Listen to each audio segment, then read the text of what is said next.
శ్రీమాత్రే నమః. మన యొక్క ఛానల్లో కొన్ని ఆధ్యాత్మికమైనటువంటి విషయాలను కూడా చిన్న చిన్న టాపిక్స్గా మనము చెప్పుకోబోతున్నాము. అందులోనూ ఉపయోగపడే విధంగా చెప్పుకుంటున్నాం. వెంటనే గురు పౌర్ణమి రాబోతుందండి.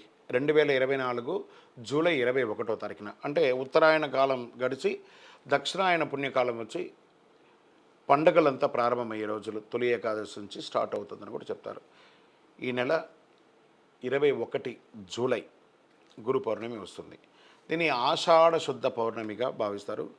దీని గురువుల ఉపాధ్యాయుల యొక్క దినంగాను పిల్లల చేత పూజింపజేస్తారు. వేదవ్యాస పౌర్ణమి కూడా అంటారు.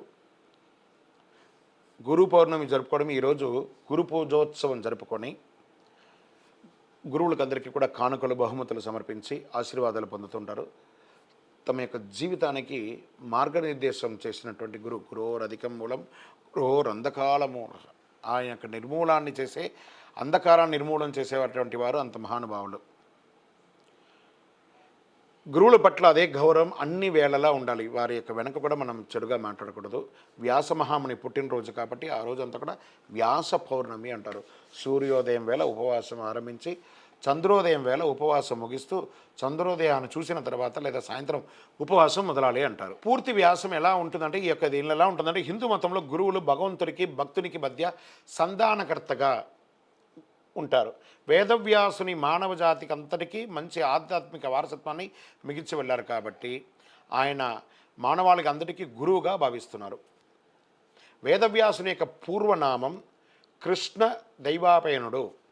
వేదకాలపు సంస్కృతనంతా 4 వేదాల్లో ఆయన సంకలనం చేసి తర్వాత ఆయన వేదవ్యాసుడుగా పిలవడం ప్రారంభించారు. దక్షిణ భారతదేశంలో కొన్ని ప్రాంతాల్లో పూర్ణిమ వ్రతాన్ని ఆచరిస్తుంటారు. ఈ పర్వదిన సందర్భంగా ఆలయాల్లో ప్రత్యేక పూజలు, పౌర్ణమి నాడే సత్యనారాయణ వ్రతాలు చేయడం, గురు పూజలు చేయడం ఇవన్నీ చేస్తూ ఉంటారు. దక్షిణామూర్తి దేవాలయాల్లో చాలా అద్భుతమైనటువంటి పూజలు జరుగుతూ ఉంటాయి. అదేవిధంగా కొంతమంది షిరిడి బాబా దేవాలయాల్లోనూ చేస్తూ ఉంటారు. అన్ని గుడులలో కూడా ఆలయాల్లో ప్రత్యేక పూజలు చేస్తూ ఉంటారు. ఇది 3 రోజుల పండుగ కూడా చేస్తారు. అంటే ముందు రోజు పౌర్ణమి రోజు, పాడ్యమి రోజు ఇలా 3 రోజులు కూడా చేస్తూ ఉంటారు. చాలా విశేషంగా ఉంటుంది. ఏదైనా గురు పౌర్ణమి రోజు గురువుని పూజించుకోవడం చాలా విశేషం. విజయోస్తు.